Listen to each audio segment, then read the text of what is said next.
નર્મદા મૈયા bridge પર 28 વર્ષીય યુવતીએ મોપેડ બ્રિજ પર મૂકી નર્મદામાં છલાંગ લગાવી હોવાની ઘટના સામે આવી છે. સુસાઇડ પોઈન્ટ બનેલા નર્મદા મૈયા બ્રિજ સપ્તાહમાં બીજી વખત સામે આવી છે.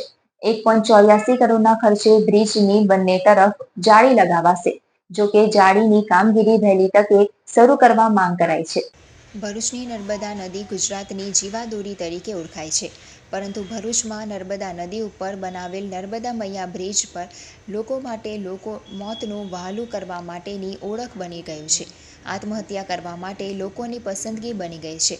2 દિવસ પૂર્વે જ અંકલેશ્વરની પરિણીત તબીબ મહિલાએ આપઘાત કર્યો હતો, જે બાદ આજરોજ વધુ એક નર્મદા મૈયા બ્રિજ પર મોતની છલાંગની ઘટના સામે આવી છે. અંકલેશ્વરમાં રહેતા અને હાલ ભરૂચ ખાતે રહેતા પરિવારની એક 28 વર્ષીય યુવતીએ નર્મદા મૈયા બ્રિજ ઉપર મધ્યમાં ગાડી પાર્ક કરી નર્મદા નદીમાં કૂદીને મોતને વહાલું કર્યું છે.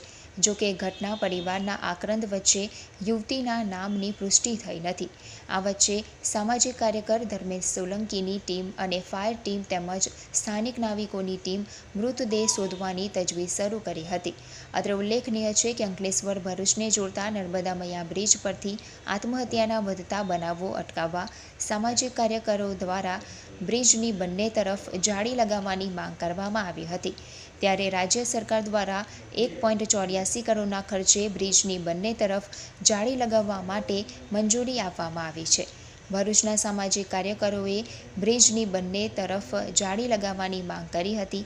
આપઘાતના વધતા બનાવોને ધ્યાનમાં લઈને વહીવટીતંત્ર હરકતમાં આવ્યું હતું ને મંજૂરી આપી છે.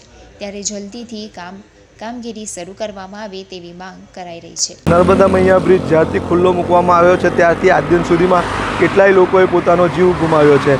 નર્મદા મૈયા બ્રિજ એક સુસાઇડ માટે એક ઇઝી પોઈન્ટ તરીકે ઓળખાઈ રહ્યો છે. નર્મદા મૈયા બ્રિજને સુસાઇડ પોઈન્ટ તરીકે પણ ઓળખવામાં આવી રહ્યો છે. પણ હાલ જ સરકારશ્રી દ્વારા લેવામાં આવેલા નિર્ણયને હું આવકારું છું કે નર્મદા મૈયા બ્રિજની આજુબાજુમાં નેટ લગાવવાના છે માતબર ખર્ચે.